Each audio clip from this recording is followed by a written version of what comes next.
Good morning मित्रों, स्वागत है आपका अपने ही यूट्यूब चैनल एजुकेशन फैमिली में। मित्रों, आज कक्षा 4 के कुछ महत्वपूर्ण टॉपिक्स को लेके आए हैं।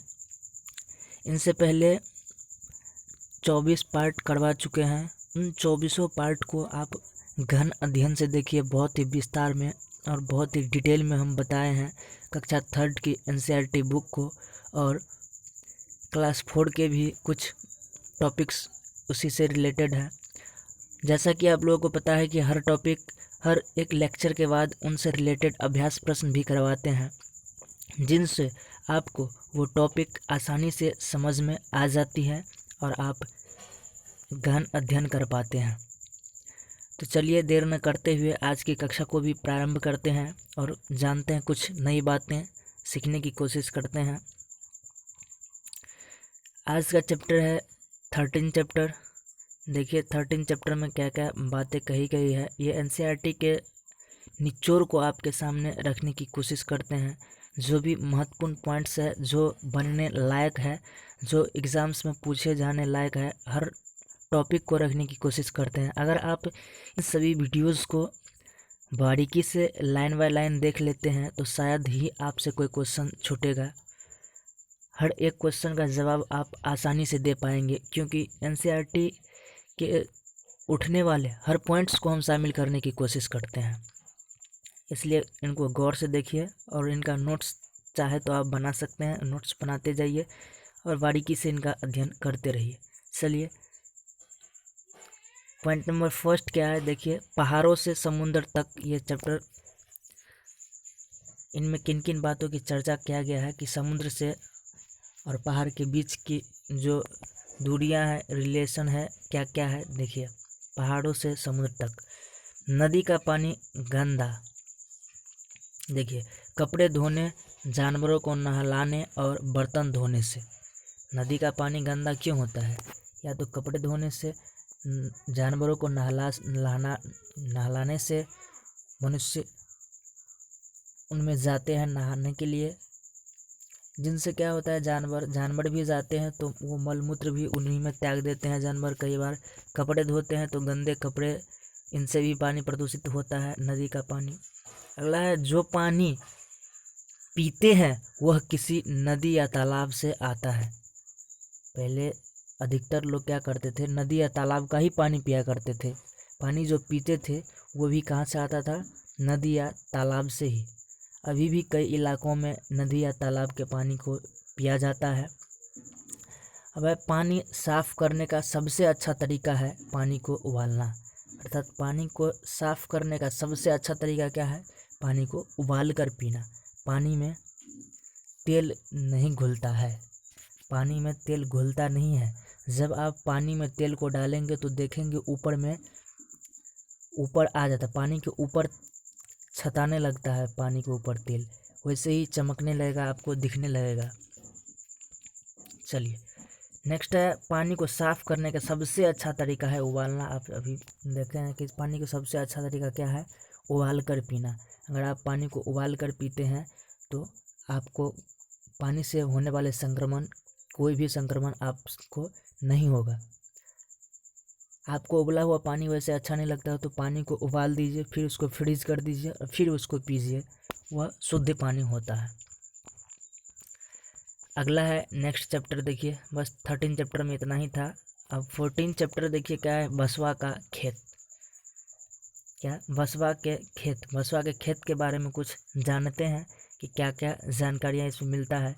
बसवा के अप्पा कर्नाटका में बेलवनिका गांव के इलाके में खूंटी से खेत की मिट्टी को नरम करते हैं।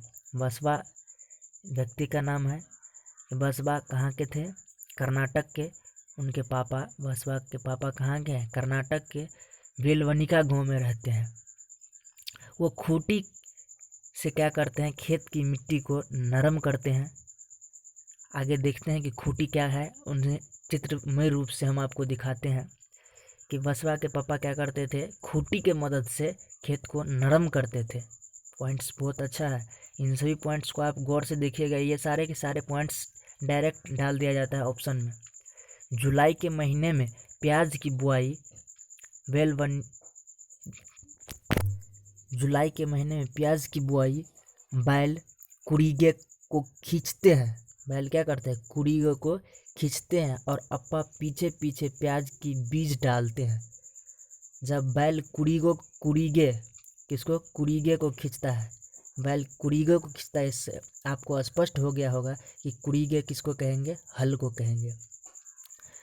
बैल खींचता है और उसके पीछे पीछे उसके अप्पा क्या करते हैं?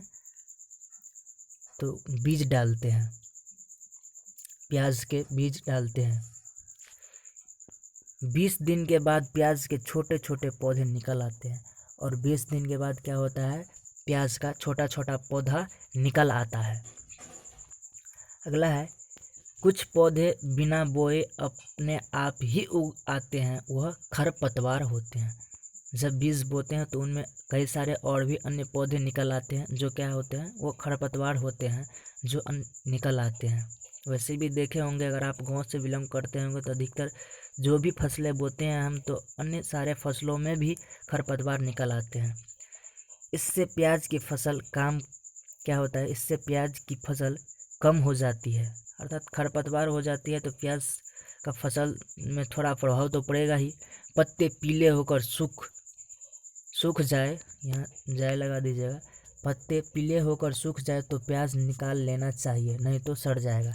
अर्थात प्याज तब निकालते हैं जब पत्ते पीले होकर के क्या हो जाते हैं? सूख जाते हैं, तब हम प्याज निकालते हैं। प्याज को बड़ी बड़ी बोरियों में भरकर बांध दिया जाता है, उसके बाद मंडी में बेचने के लिए ट्रक से ले जाते हैं। प्याज को क्या करते हैं? बोरी में, बड़े बड़े बोरी में पैक करके फिर ट्रक पर लोड करके उनको क्या करते हैं? मंडी तक ले जाते हैं बेचने के लिए। यहाँ कुछ ऐसे औजार के चित्र बने हैं जिनके नाम इस पाठ में आए हैं। देखिए, पाठ से रिलेटेड है, इनके नाम लिखो। यह भी लिखो कि तुम्हारे इलाके में इन्हें क्या कहते हैं, ये किस काम आते हैं। देखिए क्या कहते हैं आपके इलाके में, उनके अनुसार आप नाम लिखिए। पहला है नाम, पाठ में क्या नाम दिया गया है? ख में तुम्हारे इलाके में क्या कहा जाता है, और ग में इसका काम क्या है। तो देखिए इनका उत्तर भी आप जान लीजिए कि ये पाठ में इसको कुड़ीगे कहा गया है। क्या कहा गया है? कुड़ीगे कहा गया है इसको।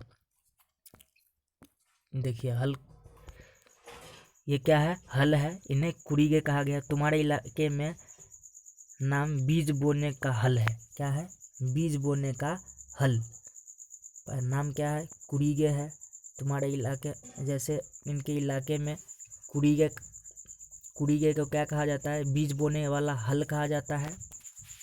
और कीजिएगा इन पॉइंट पर, बीज बोने वाला हल कहा जाता है। और काम क्या है? मिट्टी को उलटना एवं बीज बोना, अर्थात बीज बोने के लिए इनका काम किया जाता है। नेक्स्ट पॉइंट देखिए क्या है कि नाम, अगला देखिए नाम क्या है, तुम्हारे इलाके में नाम क्या है और इसका काम क्या है। अगला फिगर देखिए क्या है, कहता है नाम पाठ में क्या है? खूंटी है। पाठ में इसका नाम क्या है? खूंटी है। और तुम्हारे इलाके में से कुदाल कहा जाता है। देखिए क्या है? कुदाल ही है ना, आपके इलाके में भी जो कहा जाता हो, लेकिन इनके इलाके में क्या कहा जाता है? कुदाल कहा जाता है। और पाठ में खूंटी कहा जाता है। इसका काम क्या है? मिट्टी को नरम करना, अर्थात तोड़ना मिट्टी को। ये देखिए पाठ में नाम क्या है और तुम्हारे इलाके में क्या कहा जाता है, इसका काम क्या है। देखिए पाठ में नाम है इलीगे। क्या नाम है? इलीगे। इसकी मदद से हम क्या करते हैं, जैसे प्याज को उनके पत्ते से अलग कर देते हैं। तुम्हारे इलाके में नाम क्या है? हंसिया। क्या नाम है इसके इलाके में? हंसिया। काम क्या है? सब्जियों आदि को काटना, सब्जियों का काटना, प्याज को अलग करना पौधों से। आपके इलाके में इनका क्या नाम है? आप कमेंट बॉक्स में ज़रूर दीजिएगा कि आपके इलाके में इनको क्या कहा जाता है। आशा करते हैं आप इन सभी फिगरों को समझ पाए होंगे और देख पाए होंगे। आपके इलाके में क्या कहा जाता है ये ज़रूर लिखिएगा आप कमेंट बॉक्स में। देखिए फसल लगाने के सही क्रम क्या है, अर्थात फसल उगाने के सही क्रम क्या है, कौन से क्रम है, आप इनको भी टिक कर लीजिएगा। वैसे थोड़ा सा हिंट्स दे देते हैं हम। पहले क्या करते हैं? देखिए सबसे पहले हम इनमें क्या करेंगे, गौर कीजिए।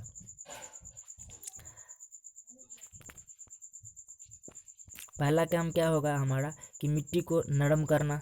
सबसे पहले तो मिट्टी को नरम करेंगे, फिर क्या करेंगे, बीज की बुआई करेंगे, बीज की बुआई करेंगे। फिर क्या करेंगे, जब बीज में जैसे कुछ खरपतवार आ जाते हैं तो उनकी निकौनी करेंगे। हो सके तो कभी बीज में हम जैसे पानी वगैरह डालें या कोई कीटनाशक या खाद वगैरह डालने की कोशिश करते हैं जब हमें आवश्यकता पड़ती है तो। और फिर क्या करते हैं, बाद में उनका फिर बीज को खेतों से अलग कर लेते हैं, निकाल लेते हैं। ये लास्ट फॉर्म हो गया। उनके बाद जैसे देखिए ये बोरियों में भर के सिलाई कर रहा है, बोरियों को सिलाई करके फिर क्या करते हैं, मंडी भेज देते हैं। ये लास्ट चरण है। ऐसे चरण कह रहा है आपको, कौन से चरण कौन कौन पहले क्या करते हैं वही जानने के लिए कह रहा है। अब देखिए मंडी से घर तक, ये 15 नंबर चैप्टर है। मंडी से घर तक में कौन कौन सी चीज़ें क्या क्या है। मैं वैशाली हूँ, देखिए क्या कह रहा है कि मैं वैशाली हूँ, मेरे बापूजी सब्जी बेचते हैं, इस काम में अम्मा भैया छोटू और मैं भी मदद करते हैं या मदद करती हूँ, यहाँ मदद करती हूँ होना चाहिए। देखिए हम सुबह के 3 बजे पिछले दिन की बची हुई सब्जियां बोरियों और टोकरियों में से निकालते हैं। जब सब चाय पी रहे होते हैं तो बाबूजी भैया और चाचू और लोगों के साथ टेम्पो से सब्जी लेने मंडी जाते हैं। ये अपनी कहानी बताया है, इनको थोड़ा सा एक बार रीडिंग कर लीजिए बस।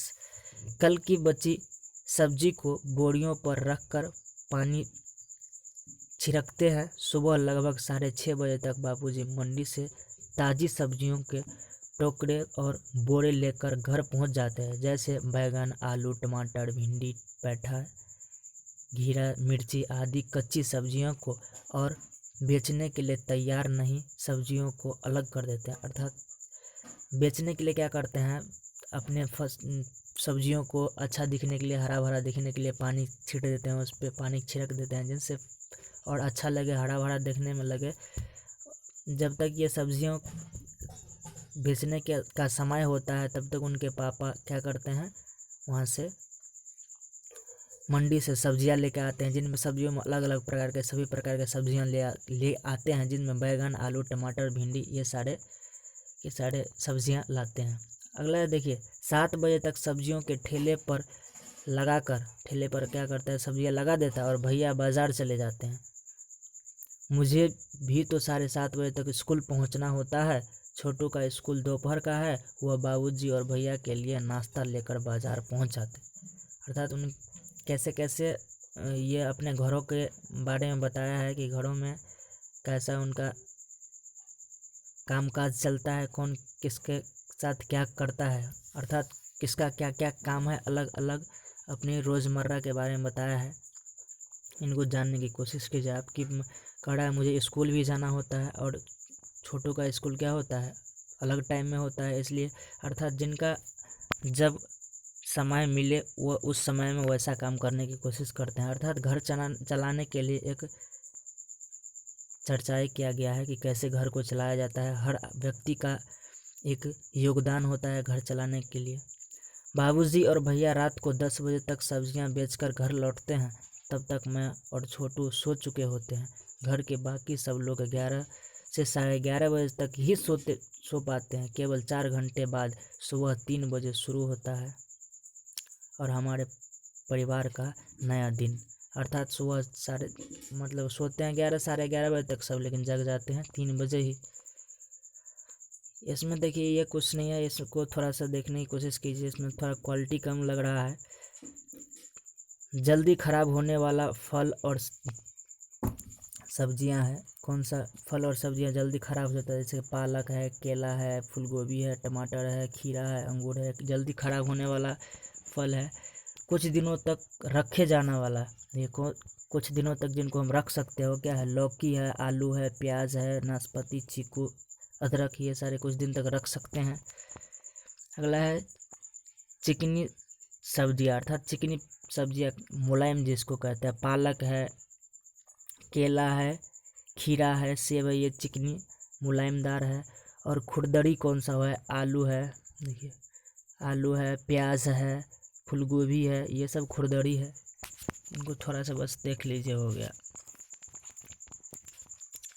चू चू करती आई चिड़िया, ये देखिए आपके लिए बहुत ही बेहद और महत्वपूर्ण चैप्टर है। इनसे तो हर बार क्वेश्चन पूछने की संभावना रहती है और पूछी भी जाती है कि पक्षियों के बारे में देखिए, इसका चोंच कैसा होता है, घोंसला कैसा होता है, कैसा अंडा देता है, कौन अंडा देते हैं, कौन नहीं देते हैं।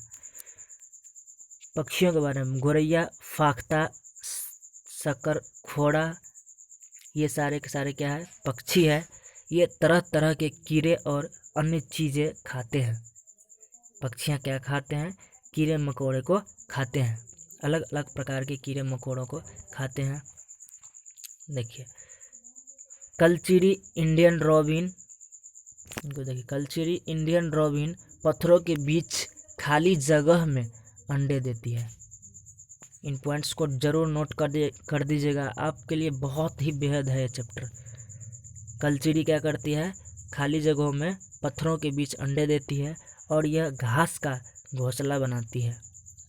ऊपर पौधे की नाजुक टहनी, जड़ें, ऊन, बाल, रुई सब क्या होता है? बिछा होता है। इसकी चोंच अंदर से लाल होता है। तो ये सारी विशेषताएं हैं कलचीरी के बारे में, आप ज़रूर देख लीजिएगा इनको। इसका घोंसला कैसा बना होता है, घोंसले में कौन कौन चीज़ का यूज होता है, ये भी पूछा जाता है। अब है कौवा। कौवा पेड़ की ऊंची डाल पर घोंसला बनाता है। कौवे के घोंसले में लोहे की तार, लकड़ी की शाखाएं जैसे चीज़ें भी होती है। अर्थात कौवा क्या करता है? अपनी घोंसला में लोहे की तार का प्रयोग करता है, लकड़ी की शाखाएं, अन्य चीज़ों का उनमें इस्तेमाल करते हैं घोंसला बनाने में। जैसे कोयल के बारे में देखिए है, यह अपना घोंसला नहीं बनाती है, यह कौवे के घोंसले में अंडे देती है। कौवा अपने अंडे के साथ कोयल के अंडों को भी सेता है। यह क्या है? बहुत ही चालाक पक्षी है। पूछा जा सकता है कि अपना घोंसला, कौन ऐसा पक्षी है जो अपना घोंसला नहीं बनाती है और अंडे को भी पाल लेती है? तो वह कोयल है। खुद घोंसला नहीं बनाती है, वह कौवे के घोंसले में क्या करती है? अपने अंडे देती है और वह कौवा क्या करता है? अपने अंडे के साथ साथ कोयल के अंडे को भी से देता है, अर्थात पाल देता है। वह फाख्ता। फाख्ता के विषय में भी देखिए, यह कैक्टस के कांटों के बीच या मेहंदी के मेड़ में घोंसला बनाता है। पूछा जा सकता है कि फाख्ता कहाँ बनाता है घोंसला? कैक्टस के कांटों के बीच और मेहंदी के मेड़ के। अगला है गोरैया। गोरैया के विषय में देखिए, गोरैया आमतौर पर यह घरों में घोंसला बनाती है, जैसे अलमारी के ऊपर, आईने के पीछे, घर की दीवार के आले में, अर्थात दीवार के कोने में क्या करते हैं? ये गोरैया अपना घोंसला बनाती है। अलमारी के ऊपर ही बनाते हैं। अगला है कबूतर। पुराने मकान और खंडरों में घोंसला बनाते हैं। कबूतर कहाँ बनाती है घोंसला? पुराने मकान, खंडर, इन सब में घोंसला बनाती है। बसंत गोरी के बारे में देखिए, गर्मियों में टुक टुक करते रहते हैं और पेड़ के तनों में गहरा छेद बनाकर उनमें अंडे देते हैं। बसंत गोरी क्या करते हैं? टुक टुक करके आवाज़ निकालते हैं, तने में छेद करके अपना घोंसला बनाता है। अगला है दर्जिन चिड़िया। यह अपनी नुकीली चोंच से, अर्थात इनका जैसा काम है, जैसा चोंच है वैसा काम भी है। दर्जिन चिड़िया अर्थात सिलाई करने वाली है। ये देखिए, यह अपनी नुकीली चोंच से पत्तों को सी लेती है और उसके बीच अपनी थैली को अंडे देने के लिए तैयार कर लेती है। अर्थात दो पत्तों को सी देती है। ऐसे हम पत्ते दिखाते हैं कि कैसे सिल करके अपना घोंसला बनाता है। दो पत्तों को सिल करके और फिर उसमें क्या करता है? घोंसला बना के उसमें अंडे देता है। अगला है शकरखोड़ा। यह किसी छोटे पेड़ या झाड़ी की डाली पर लटकता हुआ घोंसला बनाते हैं। देखिए शकरखोड़ा क्या करता है? लटकता हुआ घोंसला बनाते हैं। घोंसलों में बाल, बारीक घास, पतली टहनियाँ, सूखे पत्ते, रुई, पेड़ की छालें, टुकड़े और कपड़ों के चिथड़े, मकड़ी के जाले होते हैं। घोंसले की एक तरफ छोटा सा छेद होता है, वहीं क्या होता है, बच्चा बैठता है। ये सारी विशेषताएं थी शकरखोड़ा के घोंसलों के बारे में। अगला है वीवर पक्षी। सभी नर वीवर अपने घोंसले बनाते हैं। मादा वीवर उन सभी घोंसलों को देखती है और उनमें से जो सबसे अच्छा लगता है उसमें ही वह अंडे देती है। पूछा जा सकता है कि वीवर पक्षी कौन सा ऐसा वीवर पक्षी है जो खुद घोंसला नहीं बनाती है। तो देखिए, वीवर पक्षी में नर वीवर पक्षी घोंसला बनाते हैं और मादा क्या करती है, उनमें अंडे देती है। मादा वीवर पक्षी वो घोंसला बनाने का काम नहीं करती हैं।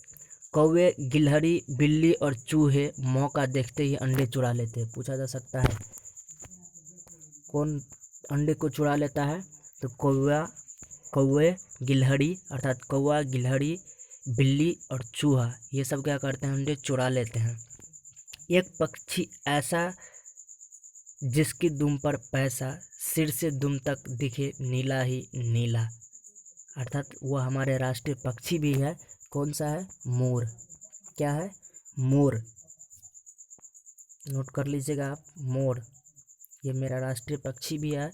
और क्या करते हैं, इनके विषय में कुछ ये दोहेवली दिया गया है, इनको आप ज़रूर देखिएगा।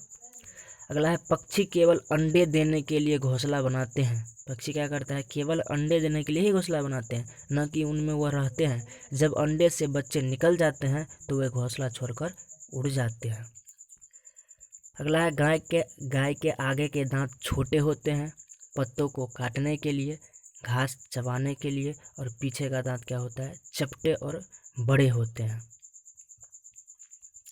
बिल्ली के दांत नुकीले होते हैं, जो मांस फाड़ने और काटने के काम आते हैं। बिल्ली के दांत क्या होते हैं, नुकीले होते हैं, मांस फाड़ने के काम आते हैं। अगला सांप के दांत होते हैं तो है, देखिए सांप के दांत होते तो नुकीले हैं। सांप के दांत क्या होते हैं, नुकीले होते हैं, पर वह अपने शिकार को चबा कर नहीं क्या करता है, बल्कि पूरा निगल ही जाता है। अगला है गिलहरी के दांत हमेशा बढ़ते रहते हैं। दांतों से काटने और कुतरने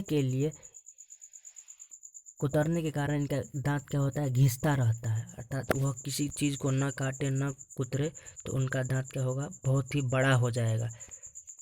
काटते कुतरने के कारण ही उनका दांत क्या होता है, घिसते रहता है। अगला है मानव सामने के लिए। देखिए, मानव सामने के लिए ऊपर और नीचे के दांत के अमरूद जैसे फल खाते हैं, पीछे के दांत से रोटी चबाकर खाते हैं। मानव के दांत के बारे में दिया गया है। अगला देखिए, अध्यापक के लिए कुछ पॉइंट्स दिया है। गिजू भाई बधेका गुजरात में रहते थे। देखिए, बहुत ही इम्पोर्टेंट है। गुजरात में रहते थे गिजू भाई बधेका। वे बच्चे के लिए मज़ेदार किस्से, कहानियाँ और पत्र लिखते थे। उनके द्वारा बच्चों को लिखे इस पत्र में आसपास के पक्षियों के बारे में बताया गया है। इस पत्र को पढ़ने के बाद बच्चे को अपने आसपास के पक्षियों को देखने के लिए प्रोत्साहित करें तथा उन पर चर्चा करें। आप बच्चों को आसपास की पक्षियों को दिखलाइए और उनसे चर्चा करने के लिए कहिए। उनमें कुछ सृजन करने के लिए, जोड़ने के लिए आप उनकी सहायता भी कीजिए। नेक्स्ट पॉइंट देखिए, शकरखोड़ा है के बारे में दिया गया है। जो भी हमें अच्छा पॉइंट्स लगता है उनको किसी न किसी रूप में हम जोड़ने की कोशिश ज़रूर करते हैं। थोड़ा सा आपको राइटिंग में प्रॉब्लम हो, लेकिन आप इन पॉइंट्स पे ध्यान दीजिए। शकरखोड़ा के बारे में देखिए, किसी छोटे पेड़ या झाड़ी से ऊंची डाली पर अपना लटकता हुआ घोंसला बनाता है शकरखोड़ा।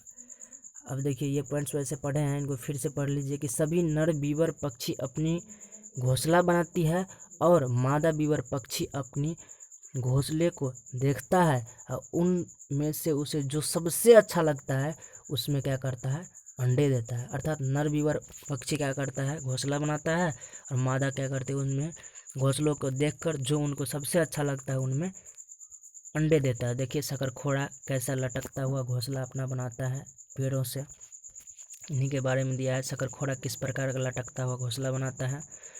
ये वीवर पक्षी देखिए, लालटेन के आकार का। देखिए, वीवर पक्षी नर घोंसला तथा मादा उसमें चुनती है। देखिए, वीवर पक्षी किस प्रकार के घोंसले लटकता हुआ घोंसला बनाता है पेड़ से।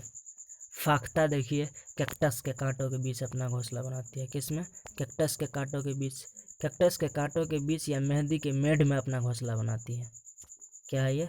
फाख्ता। नेक्स्ट देखिए गोरैया और कबूतर।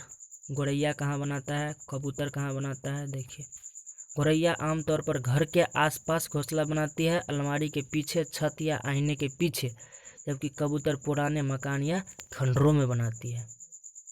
देखिए किस प्रकार घोंसला बनाता है। इन सभी पक्षियों को तो आप जरूर पहचानते होंगे, ये कलचीरी, कोयल, बसंतगुड़ी, कौवा। अब देखिए मनुष्य के दांतों के बारे में कुछ जान लें कि मनुष्य के दांतों के कितने प्रकार होते हैं। वैसे दांतों की चर्चा की गई है तो इसमें हम एडिशनल जोड़ने की कोशिश किए हैं। मनुष्य के दांत देखिए 4 प्रकार के होते हैं। कृंतक, रदनक, चवर्णक, अग्रचवर्णक, जिसको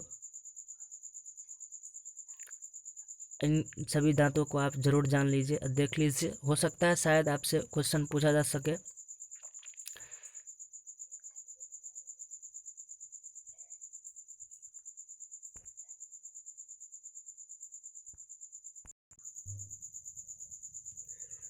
ये देखिए दर्जन चिड़िया के बारे में दिया गया। दर्जन चिड़िया किस प्रकार अपना घोंसला बनाती है। देखिए 2 पत्तों को सिल कर किस प्रकार इस साइड से भी इस साइड से भी 2 पत्तों को सिलाई कर दी है और उनमें क्या कर अपना घोंसला बना दी है और किस प्रकार से रहती है। ये दर्जन चिड़िया का घोंसला है, इनको आप देख लीजिए।